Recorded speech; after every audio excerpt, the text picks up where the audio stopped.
Gamma function की बात कर रहे हैं। तो गामा फंक्शन जो होता है कि किसी भी फैक्टोरियल फंक्शन को इसके एक्सटेंशन के फॉर्म में लिखा जा सकता है ना, वही होता है। या किसी ये जो होता है इसका यूज जो होता है सिंगल वेरिएबल के, यानी किसी इंटीग्रेशन में अगर सिंगल वेरिएबल है तो उसमें इसका यूज होता है। गामा फंक्शन का यूज जो होता है जब किसी इंटीग्रेशन में सिंगल वेरिएबल हो, यानी एक वेरिएबल हो, तो उसमें गामा फंक्शन का यूज होता है। दूसरी बात आपको बताते हैं, ये सिंगल वेरिएबल के लिए यूज होता है और इसमें जो लगता है ना, तो अब पार्ट वाइज इंटीग्रेशन होता है। पार्ट वाइज इसका जो इंटीग्रेशन होता है वह पार्ट वाइज इंटीग्रेशन होता है। तो गामा फंक्शन क्या होता है वो आपको पता लग गया। गामा फंक्शन क्या होता है, किसी भी फैक्टोरियल का एक्सटेंशन फॉर्म में होता है। ये जो होता है किसी इंटीग्रेशन का सिंगल वेरिएबल जब उस इंटीग्रेशन में रहेगा वो तभी अप्लाई होगा।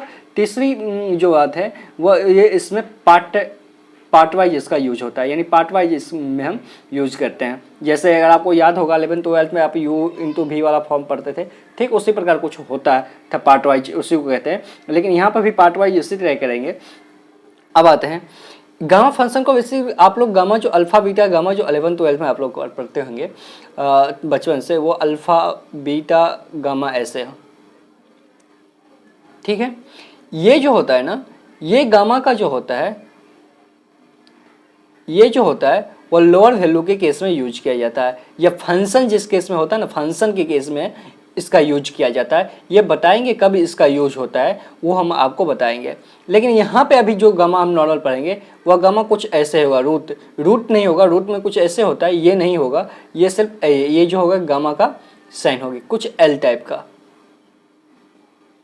ये उल्टा वाला एल, ठीक है। ये रूट नहीं होगा एल।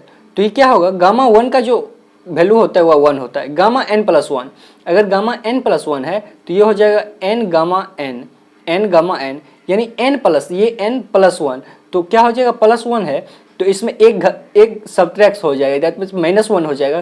तो ये 1 चले जाएगा, क्या बचेगा, n बचेगा। तो n हो गया और n गामा n हो जाएगा, n गामा n हो जाएगा।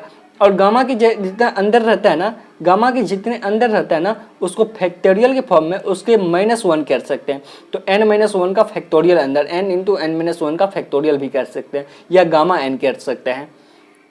दूसरी बात, अगर कोई integration 0 to infinity e to the power x minus x, e to the power minus x, x into यहाँ पे जो है x into x n to the power x to the power n-1 into dx, तो इसका जो हो जाएगा वह गामा n होगा। क्या होगा, गामा n होगा।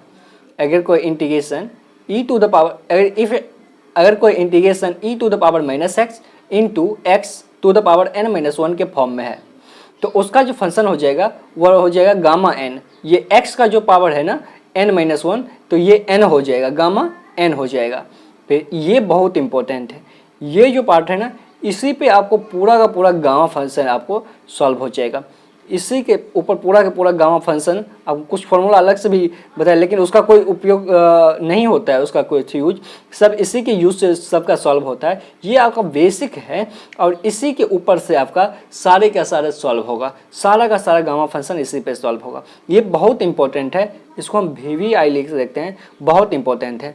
तो ये जब गामा n, अगर कोई integral function 0 to infinity e to the power minus x, यहाँ पे जो x है into x to the power n-1 के फॉर्म में हो, तो उसका जो गामा फंक्शन होगा गामा n होगा। क्या होगा, गामा n होगा, ठीक है। गामा n यहाँ पे देखिए n-1 था तो n है, n-1 था तो n है, यानी कितना हो गया, एक ज़्यादा। ठीक उसी प्रकार अगर यहाँ पे n होगा, यहाँ पे n-1 था तो n हो गया, यानी एक प्लस हो गया, 1 + n, यानी यहाँ पे n वाला टर्म आया। तो अगर यहाँ पे n है तो इसमें भी एक ज़्यादा करेंगे तो n+1। अगर कोई function e to the power minus X into X to the power n dx हो, तो इसका जो फंक्शन हो जाएगा गामा n+1 हो जाएगा। बिकॉज यहाँ पर n-1 था तो गामा n हुआ, और यहाँ पर क्योंकि इसमें अगर +1 कर दीजिएगा तो क्या हो जाएगा, n हो जाएगा, -1 + 1 कैंसिल हो जाएगा तो n हो जाएगा। ठीक उसी प्रकार इसमें n है तो इसमें +1 करिएगा तो क्या हो जाएगा, गामा n+1, तो इसका क्या हो जाएगा, गामा n+1। चाहे आप इस फॉर्म में लिखिए या इस फॉर्म में लिखिए, दोनों सेम ही है। ये इसके बाद है ये अगर कोई इंटीग्रल फंक्शन यानी 0 से 1 log 1/y n to the power -1 dy हो, तो इसको क्या लिखेंगे गामा n, इसको भी क्या लिखेंगे गामा n। बेसिकली इसको क्या आप लिख किसी t के बराबर आप एज्यूम करिएगा, और जब t के बराबर एज्यूम करिएगा तो ये log उधर जाएगा, जैसे log x इक्वल टू 2 हो तो इसको आप x e to the power -2 लिख सकते हैं ना। तो ठीक इसी प्रकार 2 लिख सकते हैं जो भी, तो ये इसी प्रकार इसको आप एज्यूम करके लिख सकते हैं। ठीक है, अगर e to the power y/n हो तो गामा क्या हो जाएगा n+1 dy हो जाएगा। और गामा हाफ, गामा 1/2 का जो वैल्यू होता है ना, गामा 1/2 का जो वैल्यू होता है वह √π होता है, इसको आप याद रखिए, ये इंपॉर्टेंट है। गामा 1/2 का जो वैल्यू होता है वह √π होता है। ठीक इसी प्रकार ये है, अगर x to the power n e to the power a to the power ax to the power n 1/n हो जाएगा into 1/a into m+1/n gamma m+1/n। अगर इसके फॉर्म होगा तो सीधा आप ये फॉर्म ये रख के निकाल सकते हैं। लेकिन सबसे इम्पोर्टेंट जो है ये 3rd और 6 ये आपको याद रखना है, 2nd भी आपको याद रखना है। ठीक है, हम एक क्वेश्चन का यूज करते हैं। क्वेश्चन देखिए क्या है, इसको हम सॉल्व करने की कोशिश करते हैं।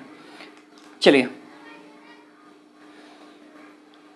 देखिए, ये फंक्शन है e to the power -x to the power 4, e to the power x to the power 4 है। लेकिन हमें तो फार्मूला मालूम ही है, यानी जब कोई function 0 to infinity e to the power -x, यहाँ पे यानी x का पावर कुछ नहीं होना चाहिए, यानी यहाँ पे सिंगल कोई टर्म होना चाहिए, इंटू x वही x भी होना चाहिए, और उसका पावर n-1 होना चाहिए, उसका पावर n या n-1 होना चाहिए।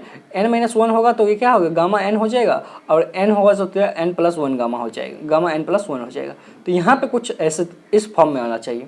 तो इस फॉर्म में हमको लाने के लिए यहाँ पे सिंगल टर्म रखना पड़ेगा। तो सिंगल टर्म रखने के लिए हम x की पावर 4 को t एज्यूम कर लेते हैं, t एज्यूम कर लेते हैं। जब आप t रखिएगा तो ये भी फंक्शन उसका लिमिट भी चेंज करेगा। तो लिमिट जब आप x बराबर 0 पे, लोअर लिमिट जब x बराबर 0 रखें तो t बराबर भी क्या आएगा 0 आएगा। जब x बराबर इन्फिनिटी रखिएगा तो t बराबर भी क्या आएगा इन्फिनिटी रखेगा, तो सेम ही लाइज करेगा। अब इसको देखिए, अब इसको डिफ्रेंशिएट कीजिए, डिफ्रेंशिएट कीजिएगा तो ये हो जाएगा 4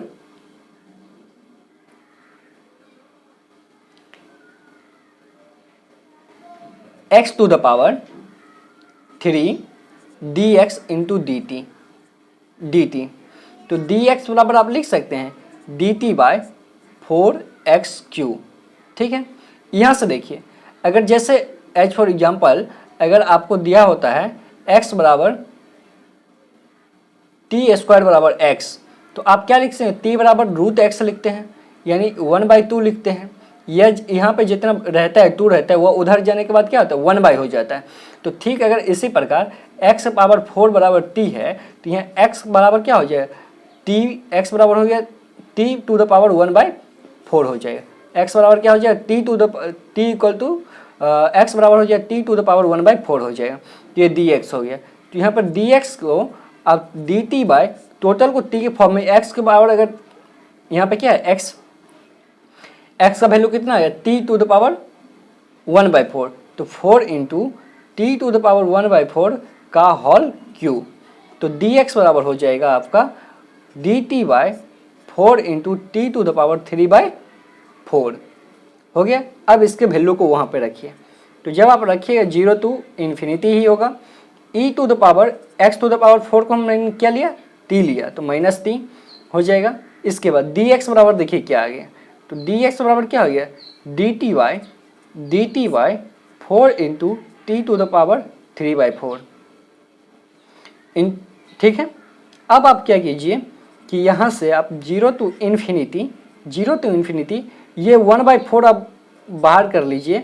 1/4 आपने बाहर कर लिया, 1/4 आपने बाहर कर लिया, ये बचा e to the power -t, और ये 1/t टू द पावर 3/4 हो। तो इसको आप ऊपर लेके चले जाइएगा तो वो निगेटिव में हो जाएगा, वो निगेटिव में क्या हो जाएगा 3/4 हो जाएगा इंटू dt हो जाएगा।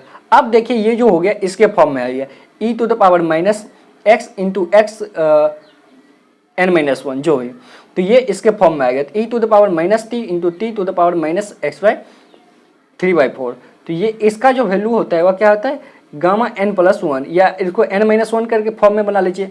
इसको n-1 में बनाने के लिए इसमें प्लस 1 ऐड करिएगा, तो प्लस 1 ऐड करिएगा तो ये क्या हो जाएगा 1/4, ठीक है। तो आप ये हो जाएगा गामा n प्लस 1, तो n प्लस 1 करिएगा, इसमें प्लस 1 ऐड करिएगा तो हो जाएगा 4 - 3 यानी 1/4 - 3 1/4, तो ये हो जाएगा गामा 1/4 हो जाएगा, ठीक है। तो आप ऐसा ही यहाँ पे छोड़ दीजिए। सेम इसी तरह का एक क्वेश्चन मैं आपको देता हूँ। क्वेश्चन आप लिखे 0 to ∞, इसमें एक तो x हमने बार मल्टीप्लाई कर दिया x⁴ dx, इसको आप सॉल्व करिएगा। हालांकि इसका सॉल्यूशन आपको नीचे PDF में मिल जाएगा, ठीक है। चलिए एक नेक्स्ट क्वेश्चन हम देखते हैं। नेक्स्ट क्वेश्चन क्या है वो हम देखने की कोशिश करते हैं। एक क्वेश्चन है क्या 0 to ∞ e⁻ x³ by √x into dx। देख लीजिए ये आ गया। तो हमें करना क्या है पहले, तो हमें करना क्या है सबसे पहले हमें जो पावर है ना उसको एक सिंगल टर्म में रखना है। जो पावर है उसको हमें क्या करना है एक सिंगल टर्म में रखना है। तो सिंगल टर्म में रखने के लिए आपको क्या करना पड़ेगा, उसको कुछ एज्यूम करना पड़ेगा। आपको क्या करना पड़ेगा, उसको कुछ एज्यूम करना पड़ेगा। तो आप इसको एज्यूम कीजिए। जब e⁻ x³ है तो x³ को आप क्या कीजिए t एज्यूम कर लीजिए। तो चूंकि इसीलिए x बराबर क्या हो जाएगा t⁻⁴ हो जाएगा। तो dx बराबर क्या हो जाएगा, यहाँ से आप dx बराबर निकालिएगा। तो dx बराबर हो जाएगा 1/3 t⁻⁻1 होता है, तो ये हो जाएगा आपका -2/3। क्योंकि डिफरेंशिएशन में पावर एक कम होता है, तो जब आप पावर -1 करें तो 1/3 -1 हो जाएगा 1 - 3/3, तो ये हो जाएगा -2/3, ठीक है। dx बराबर हो गया इंटू dt पार्शियल किए हैं। अब आते हैं यहाँ पे, तो 0 to ∞ तो हो जाएगा e⁻x³ की जगह पर x³ की जगह पर क्या लिख दीजिए t रख दीजिए, ये हो गया t हो जाएगा बाय, यहाँ पे देखिए √x है, तो रूट का मतलब क्या होता है 1/2, स्क्वायर रूट है नहीं कुछ है तो स्क्वायर रूट है। तो यहाँ पर x का वैल्यू देखिए क्या है t⁻⁻1/3 होल ⁻1/2 इंटू dx। लेकिन आपको dx की जगह पर देखिए क्या है, dx की जगह पर है 1/3 t⁻⁻2/3 इंटू dt, क्योंकि हम पूरा को t के फॉर्म में रखे थे। और आपको उससे पहले चेक करना पड़ेगा कि यहाँ पे x के वैल्यू को रखने से t का वैल्यू चेंज होता है या लोअर वैल्यू। तो अब जब x बराबर 0 रखिएगा तो t बराबर भी 0 आएगा, और जब x बराबर इन्फिनिटी रखिएगा तो t का वैल्यू भी इन्फिनिटी ही आएगा। इसीलिए हमने 0 से इन्फिनिटी दिया। पूरा का पूरा को आपको t में चेंज करना पड़ता है, 0 तो इन्फिनिटी हो जाएगा। अब देखिए ये हो जाएगा e⁻t, ये हो जाएगा देखिए t पावर क्या होता है मल्टीप्लाई हो जाता है, तो पावर आप मल्टीप्लाई करिए तो 1/6 हो जाएगा इंटू 1/3 t - 2/3 dt। 1/3 कॉन्स्टेंट है तो आप कॉन्स्टेंट बाहर आ सकता है, तो इसको बाहर ले लीजिए। 0 to ∞ e⁻t। अब देखिए ये क्या है t⁻6 है, ये ऊपर जाएगा तो क्या हो जाएगा -6 हो जाएगा। तो आप ये हो जाएगा t⁻1/6 into t⁻2/3 into dt। अब आपको क्या कर दीजिए 1/3 0 to ∞ e⁻t है, तो e⁻t। और देखिए ये क्या होता है, अगर मल्टीप्लाई में होता है तो पावर क्या होता है ऐड होता है, तो t⁻1/6 माइनस 2/3 dt हो जाएगा। अब आप क्या कीजिए इसको आप ऐड कीजिए, तो ऐड कीजिए तो 1/3 तो 0 to ∞ e⁻t। अब t को अब एज एलसीएम क्या हो जाएगा 6 हो जाएगा, तो ये हो जाएगा आपका -1 और ये हो जाएगा आपको -4। 3 2 जा 6 2 2 जा 4, इंटू डी टी। ठीक है, यहाँ पे आवाज जाते हैं। तो ये हो गया 0 to infinity 1/3 0 to infinity e to the power minus t into t to the power -5/6 into d t. अब ये देखिए फॉर्म में आ गया, किसके फॉर्म में आ गया, 0 to infinity e to the power -x into x to the power n-1 के फॉर्म में आ गया, या n के फॉर्म में आ गया, जो भी हो। तो यह हो गया 0 to infinity e to the power -t, यही t यहाँ पे है और इसका पावर n-। इसमें आप क्या करिएगा, इसका क्या होता था, गामा n+1 हो जाता था। अगर इसको आप n लिखिएगा तो गामा n+1 हो जाएगा। तो ये हो जाएगा गामा n+1, तो -5/6 + 1 करिएगा तो कितना हो जाएगा आपको, -5 + 6/6 यानी 1/6 हो जाएगा। अब आते हैं एक क्वेश्चन और, इसमें देखिए क्या है, 5 टू द पावर -4x²। ये कॉन्स्टेंट का इस बार पावर है, उसमें भी कॉन्स्टेंट का पावर था। तो हमें करना क्या पड़ेगा, इसको e to the power t के फॉर्म में पहले लाना पड़ेगा। तो मैं आपको एक लॉजिक बताता हूं कि कभी भी एनी टाइम, चाहे वो गामा फंक्शन हो, इंटीग्रेशन हो, डबल इंटीग्रेशन हो, एक्सेट्रा कुछ भी हो, अगर किसी कांस्टेंट का पावर वेरिएबल आता है ना, किसी कांस्टेंट का पावर वेरिएबल आता है, हालांकि ई भी यहाँ पे कांस्टेंट है, यहाँ की ई की वाला के फॉर्म में नहीं बात कर रहा मैं, इसके फॉर्म में बात कर रहा हूँ। अगर ई टू द यानी इसके पावर अगर कोई वेरिएबल आए ना, तो आपको क्या करना है, उसको एज्यूम, इस पूरा को आपको एज्यूम करना है e to the power -t के फॉर्म में, e to the power -t के फॉर्म में एज्यूम करना है। कभी भी मरते दम तक, जब तक जिएगा तब तक ये याद रखना। मैं कह रहा हूँ अगर किसी क्वेश्चन में अगर गामा ये जो कांस्टेंट है, कांस्टेंट का पावर अगर वेरिएबल आवे ना, कांस्टेंट का पावर अगर वेरिएबल आए ना इस फॉर्म में, not the form of the E K form में नहीं होना चाहिए सिर्फ, अगर इसके फॉर्म में हो, किसी कांस्टेंट के फॉर्म में, उस समय हम क्या करेंगे, इसको हम क्या करेंगे e to the power -t के फॉर्म में एज्यूम करेंगे। तो आप भी एज्यूम कर लीजिए, ये 5 टू द पावर 4x²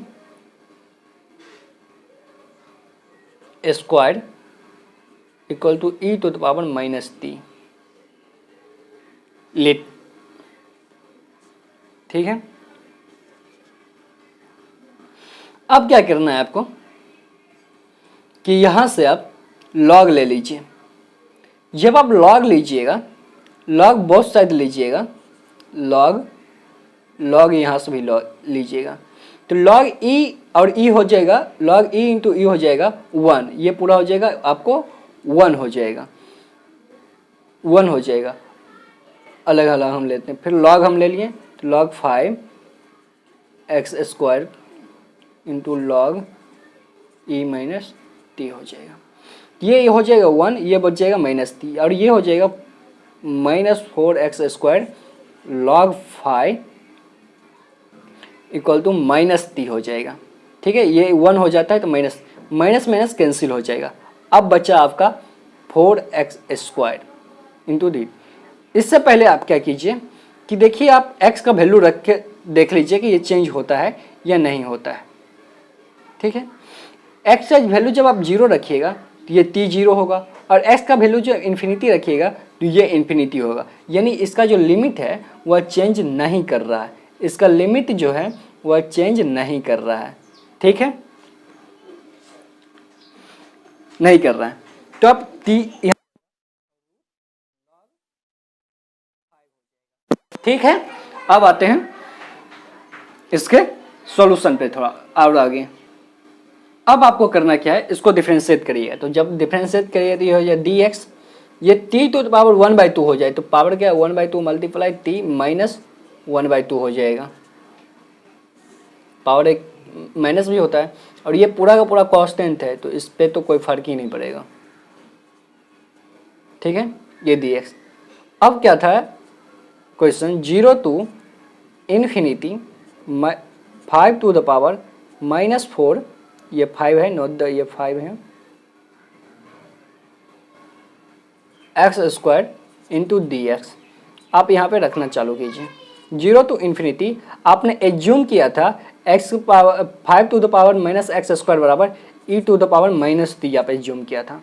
देखिए dx बराबर क्या हो गया आपका, dx बराबर हो गया 1/2 t to the power -1/2 by 2 log root में 5। देखिए ये 1/2 है तो 2 नीचे है जगह 1/4 और ये log 5 भी क्या है, कॉमन कांस्टेंट है। तो कुल मिला के 1/4 log 5 क्या हो जाएगा, कॉमन हो जाएगा, यानी कांस्टेंट हो जाएगा तो बाहर आ जाएगा। तो बचा कितना, e to the power -t into t minus half. ठीक है, ये हुआ क्या, देखिए अब e to the power -t into t to the power minus e to the power n के फॉर्म में आ गया, यानी e to the power -x x into t की जगह पर अब x रखे n के फॉर्म में आ गया। तो जब n के फॉर्म में आता था तो n+1 गामा n+1 हो जाता था। तो आप 4/4 रूट log 5 ये क्या हो जाए n+1। तो जब आप n+1 के, ये n है, पूरा का पूरा n है, तो n+1 करिए तो n प्लस गामा n+1 क्या हो जाए, यानी इसमें +1 करिए तो हाफ हो जाएगा, ये हो जाएगा गामा हाफ हो जाएगा। देखिए माइनस करके यहाँ पर अलग में -1/2 और +1 कितना हो जाएगा, -1 + 2/2 यानी +1/2, गामा 1/2 हो गया।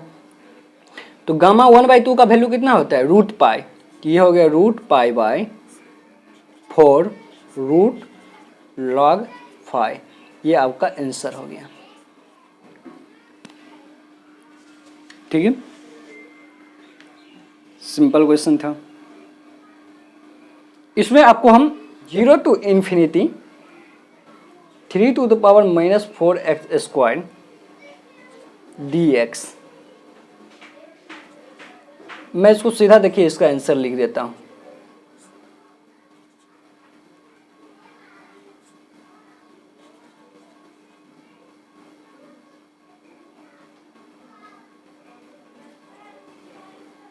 log 3 कैसे हो गया, देखिए ये क्वेश्चन मेरा था, इसको जब हमने प्रॉपरली सॉल्व किया तो कितना आया, जब ये किसी भी कांस्टेंट का पावर ऐसे हो उसका पावर -4, सीधा आप रूट पाई बाय जितना इतना रहेगा उतना रूट log उतना लिख लीजिएगा। जैसे देखिए इतना है 5 टू द पावर -4x², तो ये आया क्या, रूट पाई, और यहाँ पे 5 है, यहाँ पे क्या है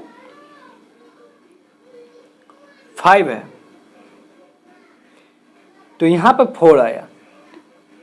छोड़िए ट्रिक को हम बाद में बताते हैं, अभी आपको नहीं समझ में आएगा। एक दो क्वेश्चन इस पे आप आउट करेंगे तो ये क्वेश्चन आप सॉल्व करके देखिएगा, नहीं तो एक बार मैं ही इसको आउट सॉल्व करके आपको बताता हूँ। 0 टू इन्फिनिटी है, सॉरी ये इसको क्या मानेंगे, -t के बराबर मानेंगे, e to the power -t मानेंगे। ठीक है, अब इसको मैं थोड़ा कर देता हूँ इसको, इसके बाद आप लोग सॉल्व करिएगा, इसका PDF आपको डिस्क्रिप्शन में मिल जाएगा।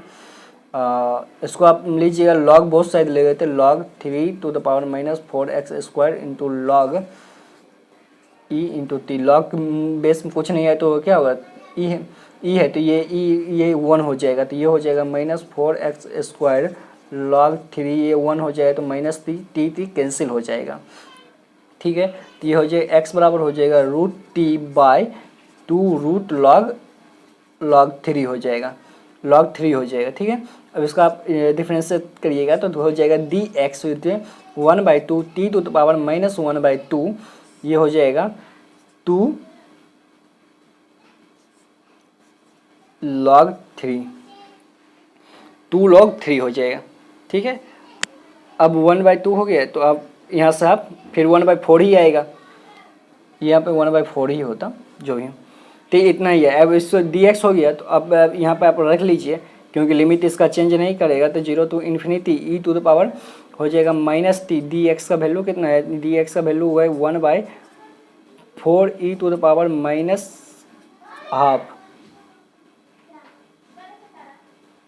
इंटू d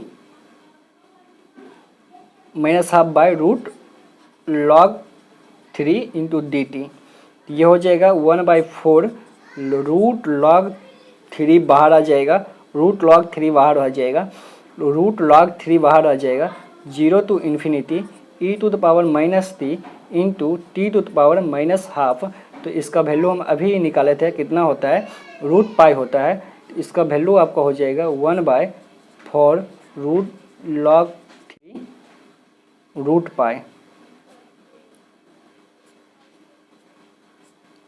पाई हो जाएगा। देखिए क्या जितना आपको यहाँ पे रहेगा, अब यहाँ पे ट्रिक हम यूज कर सकते हैं। देखिए जितना आपको यहाँ पे रहेगा ना, यहाँ पे यानी किसी कांस्टेंट का जो पावर है, अब जिसका एक्स स्क्वायर जो वेरिएबल है, किसी कांस्टेंट का पावर वेरिएबल है, अब वेरिएबल का जो कोफिशिएंट है वो सीधा आपको नीचे लिख दें, 1 करके नीचे रख देना है। ये वेरिएबल का कोफिशिएंट क्या है, 4 है, तो 1/4 आप सीधा कर दीजिए, ठीक है।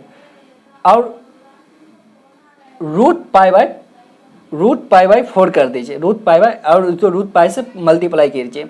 और जो यहाँ पे है ना, यहाँ पे ये इसको आप रूट लॉग के अंदर लिख दीजिए, लॉग रूट, वही मैंने किया 1/4, इसको फिर रूट पाई से मल्टीप्लाई कर दीजिए। और यहाँ पे जो 3 है उसको हम रूट अंदर लॉग 3 लिख दिए। बस यही ट्रिक होता है इसको, ठीक है। 2 क्वेश्चन मैंने ऐसा सॉल्व किया और 3 क्वेश्चन मैंने सॉल्व किया है, 3 से 4 क्वेश्चन, ठीक है। आप गामा फंक्शन बस हो गया, और क्या चाहता हूँ, ठीक है।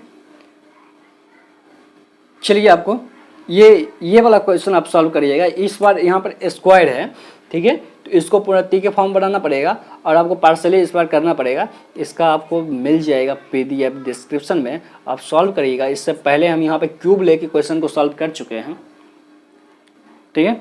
तो आपको क्या होगा, गामा फंक्शन खत्म हो गया। अब हम आएंगे बीटा फंक्शन पे, ठीक है।